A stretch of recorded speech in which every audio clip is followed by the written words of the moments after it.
Boa tarde, paz seja convosco. Que feridas são essas nas tuas mãos? Zacarias capítulo 13, versículo 6.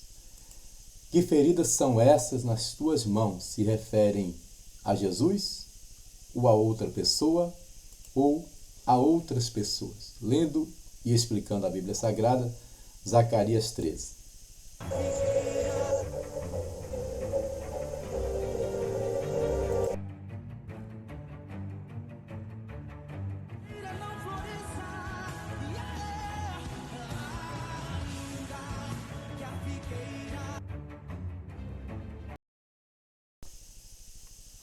Glória a Deus. Sejam bem-vindos, meus amados. Paz seja convosco.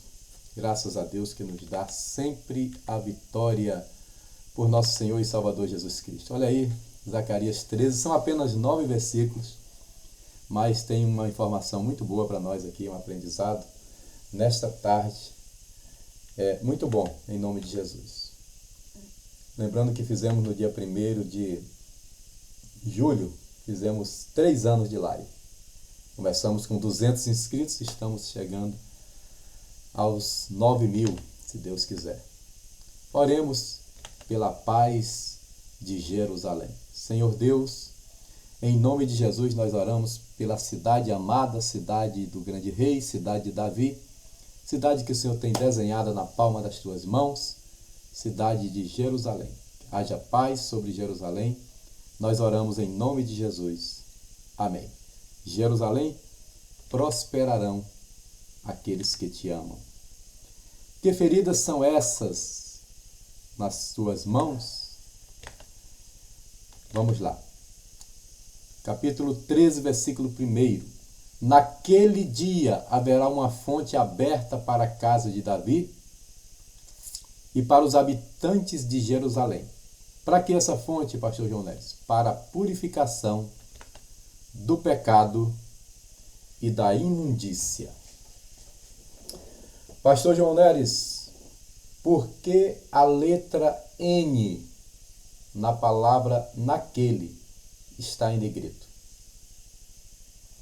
Por que a letra N, N de Neres, N de navio, está em negrito na palavra naquele? Lhe respondo após o versículo 6, e é muito importante. Pode abrir aí a sua Bíblia em papel, se você tiver. A maioria das Bíblias vai estar assim. Esse N, na minha Bíblia, está em negrito. Tá? Ok? E eu vou explicar por que isso. Tá bom? Para que nós possamos entender o tema de hoje, que é um tanto quanto polêmico. Que feridas são essas nas tuas mãos? Se refere a Jesus ou não?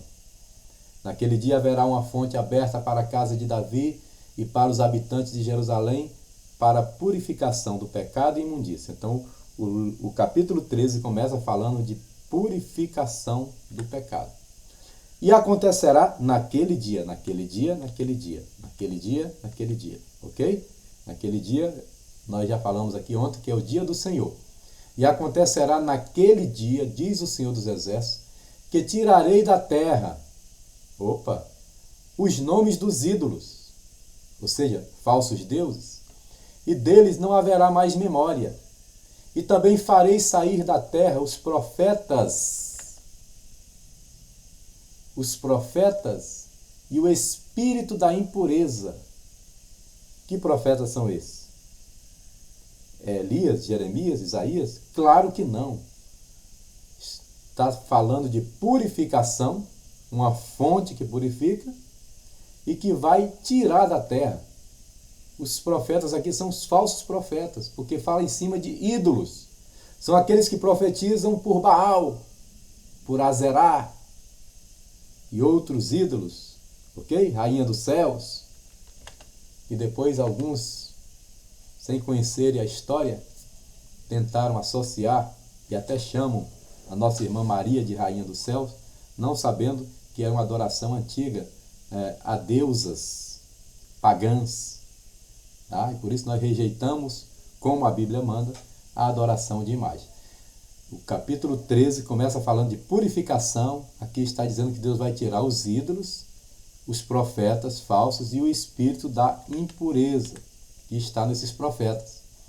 E acontecerá que, vírgula, quando alguém ainda profetizar, seu pai e sua mãe que o geraram lhe dirão: não viverás, porque falaste mentira em nome do Senhor. E o seu pai e sua mãe que o geraram o traspassarão quando profetizar. Bem, se está falando de purificação, está dizendo que esse profeta é falso. E por isso a lei mandava, né, que ele fosse morto se profetizasse mentira. E diz aqui que seu pai e sua mãe o traspassarão quando profetizar. Ok? Não entenda isso aqui que é Jesus sendo traspassado. Não, aqui é um falso profeta que profetizava pelos ídolos e que, segundo a lei, era mandado que fosse apedrejado ou morto. E acontecerá naquele dia que os profetas se envergonharão, cada um da sua visão, quando profetizarem. Nem mais se vestirão de manto de pelos. Para quê? Para mentirem. Para mentirem. Então eles se vestem de pelos para parecer muito poderoso. Aliás, muitos pregadores aí hoje, itinerantes, usam dessa mesma artimanha, me perdoe a expressão, se vestem de maneira diferente de todo mundo para parecer mais poderoso. Não me ilude. E não ilude ninguém que conhece a palavra de Deus. Não ilude nenhum crente bereano. Tá? Só crente que não assiste a live lendo e explicando a Bíblia Sagrada é que cai nessas artimanhas. Nem mais se vestirão de manto de pelos para mentirem. Então está falando do capítulo 13, versículo 1. Até aqui o versículo 4 está falando de falsos profetas. Versículo 5. Mas dirão: não sou profeta, sou lavrador da terra.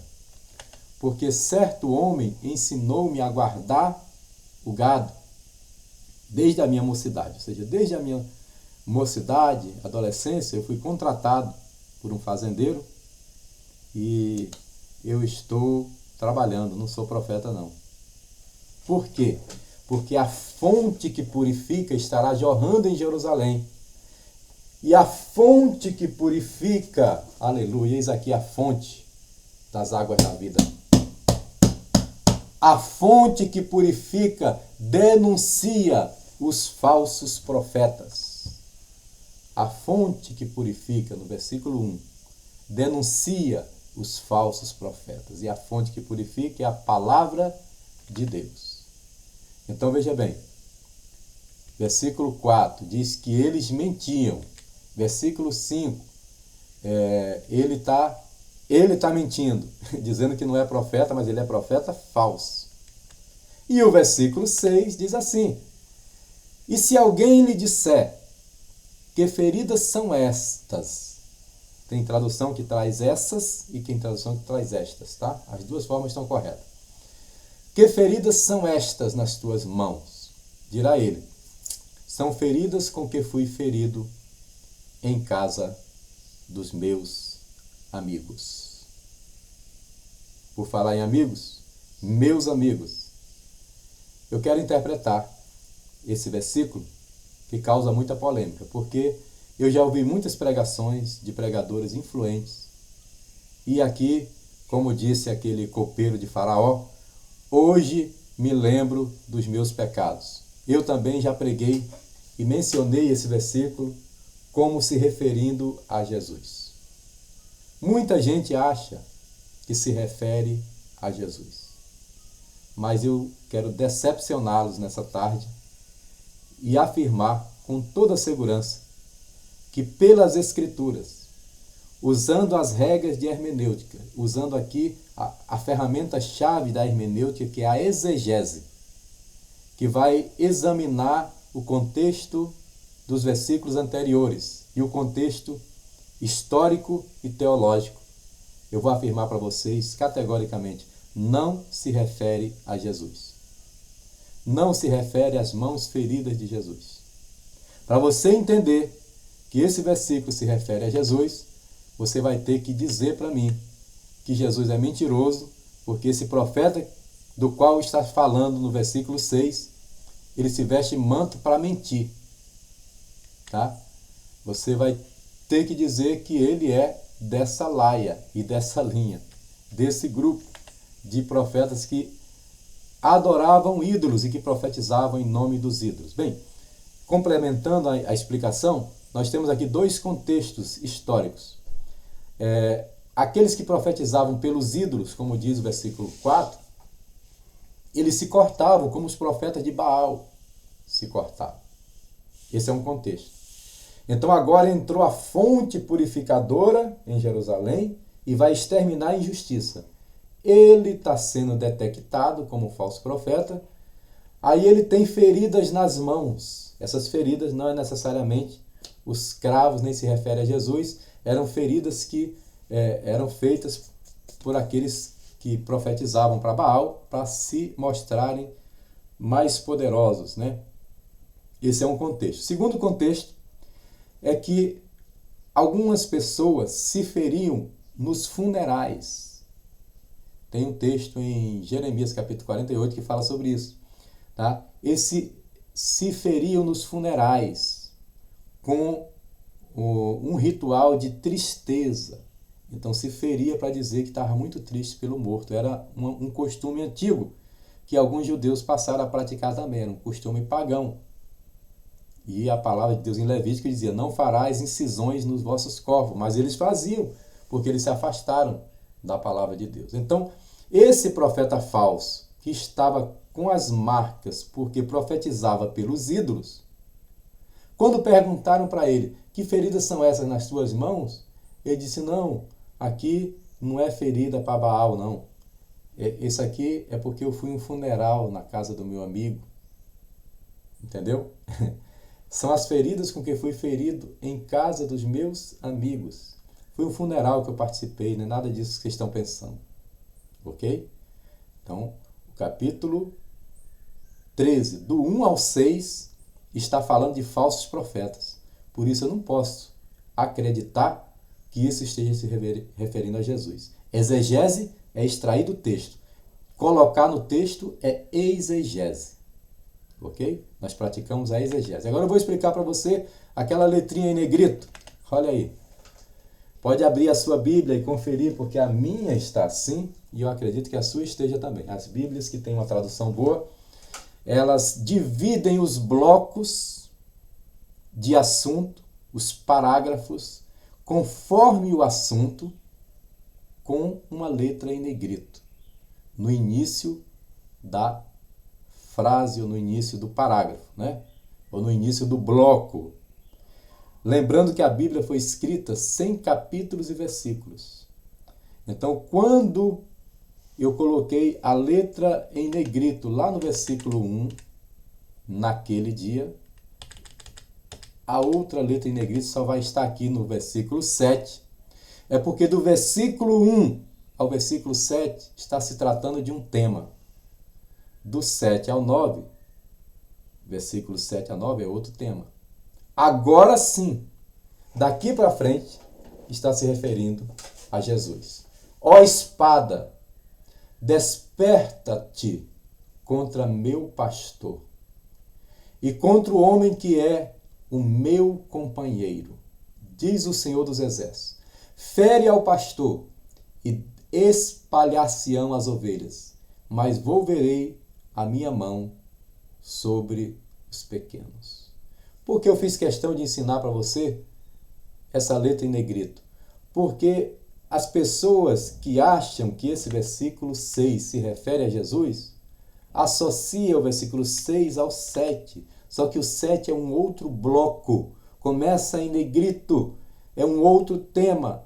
Do capítulo 13, versículos 1 a 6, está falando de falsos profetas. E Jesus não é falso profeta. Jesus é o profeta. Ok? Ele não é um profeta, ele é o profeta que Moisés predisse na sua pregação. Agora, do capítulo 13, versículo 7 ao 9, está falando dele. Tá? Ele é o pastor ferido, sim. Ele é aquele que foi ferido pelos judeus, sim. Fere ao pastor, isso acontece lá no Getsêmani, e as ovelhas se espalhar-se-ão, mas volverei a minha espada sobre os pequenos. Versículo 8. E acontecerá em toda a terra, diz o Senhor, que as duas partes dela serão extirpadas e expirarão. Mas a terceira parte, o remanescente, restará nela. E farei passar essa terceira parte, esse remanescente, pelo fogo. Não vai ter falso profeta lá. E a purificarei como se purifica a prata, e a provarei como se prova o ouro. Ela invocará o meu nome, e eu a ouvirei. Direi, é meu povo. E ela dirá, o Senhor é meu Deus. Que feridas são essas nas tuas mãos? Se referem a Jesus? Não. Se referem a falsos profetas que vão mentir quando as águas purificadoras invadirem Jerusalém para purificá-la para o Messias. Glória a Deus. Amanhã acabaremos a leitura desse livro abençoado, profeta Zacarias, que é um profeta também apocalíptico, né? Glória a Deus por isso. Obrigado, princesa Radassa. Olha que sorriso lindo. Você conseguiu muitos seguidores para o vovô. Vou deixar você hoje dar pelo menos um oi.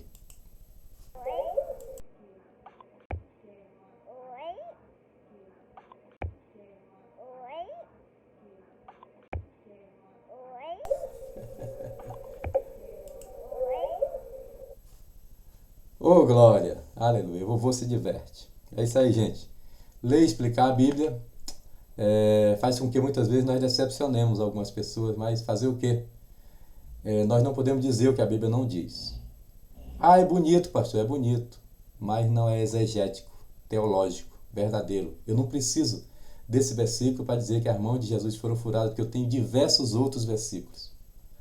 Eu não preciso desse versículo para dizer que ele foi rejeitado pelos judeus, porque eu leio João 1 e diz, veio para que era seu e os seus não receberam, tá bom? Então vamos usar o versículo certo, vamos ser amantes da palavra de Deus. Pai, eu quero orar pelo Brasil, primeiramente te agradecer por cada um dos teus servos que tem assistido essa live e pedir pela nação brasileira que o Senhor cumpra a tua palavra de Gênesis 12:3, quando diz, abençoarei os que te abençoarem. Cremos que estamos debaixo dessa promessa, e que o Senhor julgue os inimigos de Israel, onde diz, amaldiçoarei os que te amaldiçoarem, que o Senhor julgue os inimigos de Israel e os corruptos desta nação e traga um tempo novo de renovo, de vitória e de restauração para a nação brasileira, em nome de Jesus. O céu ainda reina, eu creio, em nome de Jesus. Amém. Diga, Brasil, nós te abençoamos, em nome de Jesus. Até amanhã, se Deus quiser. Paz seja convosco. Hoje é quinta-feira, dia 4 de julho. Se você estiver aqui por perto, Campo de São Cristóvão, 338, 19, 30, 20 horas. Culto de milagres. Um abraço e a paz do Senhor.